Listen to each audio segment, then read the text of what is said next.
It's a big week, game week. You got your first game of the season coming up on Saturday. When there was so much uncertainty, through the spring and summer and even August, whether you would be able to play a season. How excited are you for this week, and what kind of emotions do you think you'll be going through on Saturday? On Saturday, we're just all excited to actually get a chance to play. I think like the uncertainty going through, I think, what is that, 5-6 months that we had to go through? It was definitely like hard to go through, get motivated practice. But once we heard that we're going to at least get 9 games and maybe a bowl game and so on and so forth, that everybody's just excited just to finally get a chance to play and not hit the same person over and over again. So, Anthony, you guys got a chance to see Georgia Tech last week against Florida State. What did you see from their offense, and particularly freshman Jeff Sims at quarterback? So what I saw personally was that they're a great offense. Like, they run similar to our offense, a fast-paced offense. Jeff Sims, he's a running quarterback, but he also can pass. So I think we got our hands full with this offensive scheme that they got going on.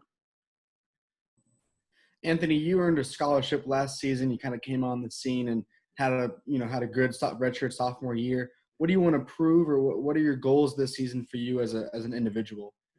As an individual, it's just missed tackles. I had a lot of missed sacks and missed tackles, missed opportunities. I want to, improve upon my missed opportunities, and that's just the main thing for me.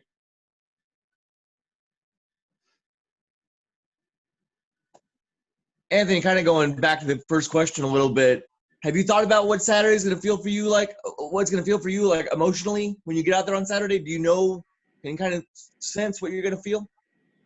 Excitement mainly. Happy. Actually on the field. Obviously it's going to feel a little weird without the fans, the crowded stadiums, but we're just going to have to create our own energy on the field. So I think it's just going to be fun. Finally get a chance to go against a different opponent. Especially a good offensive line that they have. It's going to be good to have some type of competition that's different. Anthony, I know obviously in the late spring, early summer, you guys were at home and kind of working out on your own. So how did that kind of work, I guess, when you got back to campus as far as that strength and conditioning program? Did it take a little while to get reacclimated? Were guys, working to kind of get back into shape? Did guys still make gains, or what was kind of that off-season conditioning period like? So that off-season conditioning, like when we first started, the coaches didn't want to come out, full speed, obviously, because they don't know where each player is out. So we're trying to play it safe to make sure there's no injuries, especially, how close we were to the season, or at least that we thought we were going to.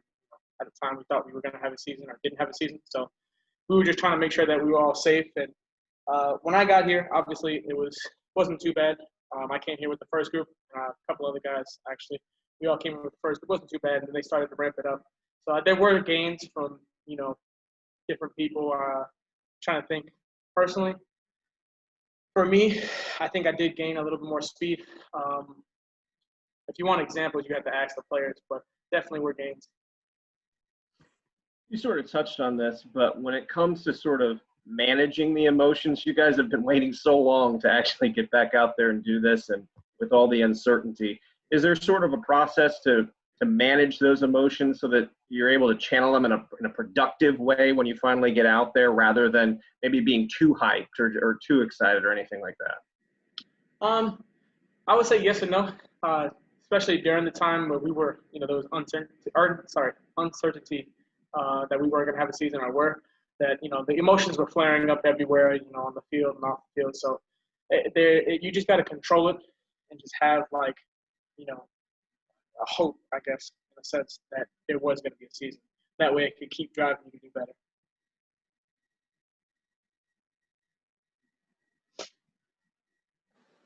Anthony, you had some of your teammates decide to opt out, because of concerns over the COVID-19.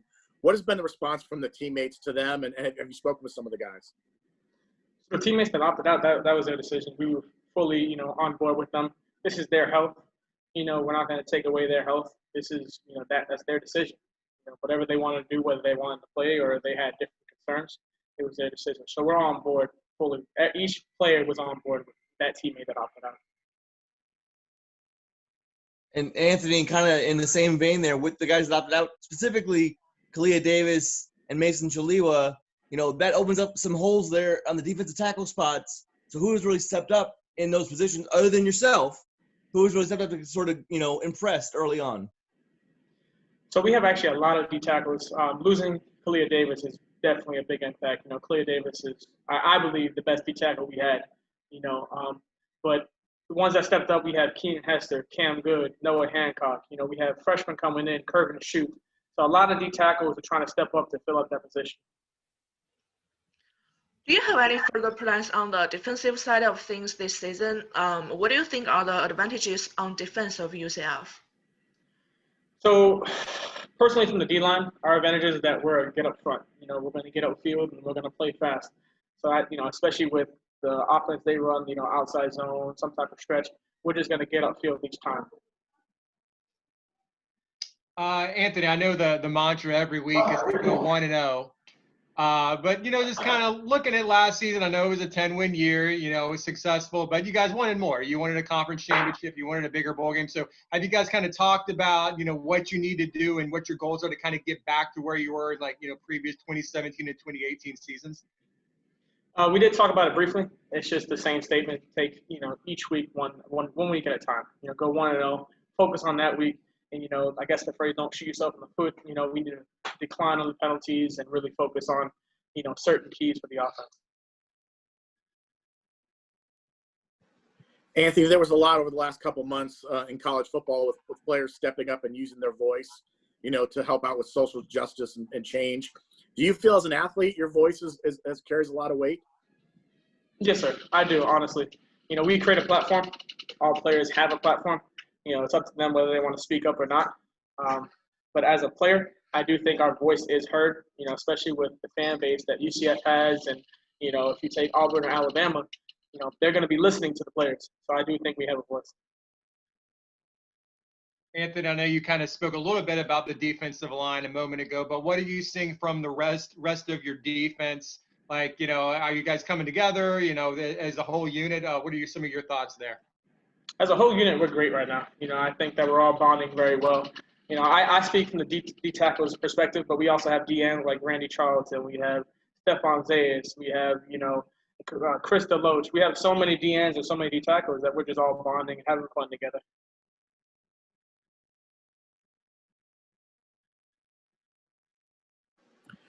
And you guys got a chance to go up against your offense. What have you seen from Dylan Gabriel as he's gone in from year 1 to year 2? Oh, man. I'll put it this way. He's a great player. He can adapt on the fly. So, I don't want to give too much away because I don't know if Georgia Tech's going to be looking at this, but, he just say that he can adapt on the fly, and he's a great player. He's going to get stuff done. Okay, thanks, Anthony. Thank you all for your time, and we'll jump off and jump back on with Coach Burnham. Thank you. Thank you, Anthony. Thank you. Thank you.